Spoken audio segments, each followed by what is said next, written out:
Hi, my name is Dr. Karen Wolfsdorf. I'm a board-certified theriogenologist at Haggard Equine Medical Institute. One of the biggest questions that we get about retained placentas is what causes it, what do we need to do about it, and is it really an emergency? The first thing you need to learn or know about placentas is how they normally form. And when you have a placenta and the mare's uterus, it usually interdigitates one between the other, and so usually the nutrients and oxygen get from the mare to the baby in this way. The third stage of labor is actually expulsion of that placental membranes, and that usually occurs within 3 hours of parturition. If it's more than 3 hours, that is when we call it retained, and that is the definition of a retained placenta, is that the mare has to have her placenta still within her uterus more than 3 hours after parturition. So what exactly causes the placenta to be retained? And I really wish I knew the answer to that. We have looked into many different things, different electrolytes, calcium, and we really don't know why specific mares will not release their placenta within that time period. It is more prone or more common in mares that undergo abortion or mares that have dystocias. Usually it is only a portion of the placenta that remains retained and the majority comes out.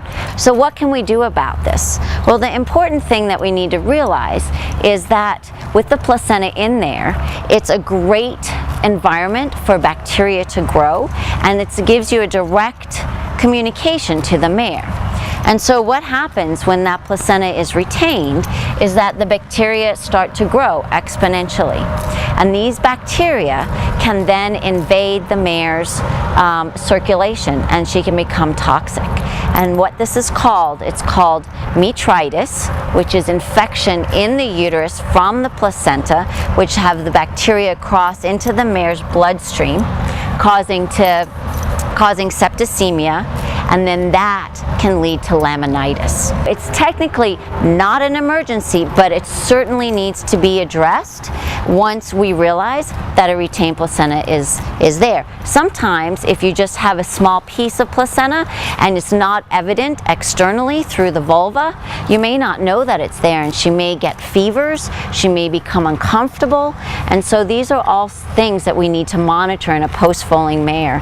And we also especially want to look at those placentas to make sure that every piece, both horns and the body, are there, and that there isn't a piece retained, because that is usually the easiest way that we're able to identify early within the whole period of this complex that there is a placenta there, by looking at that placenta on the ground, making sure all parts are there. So what can we do about it?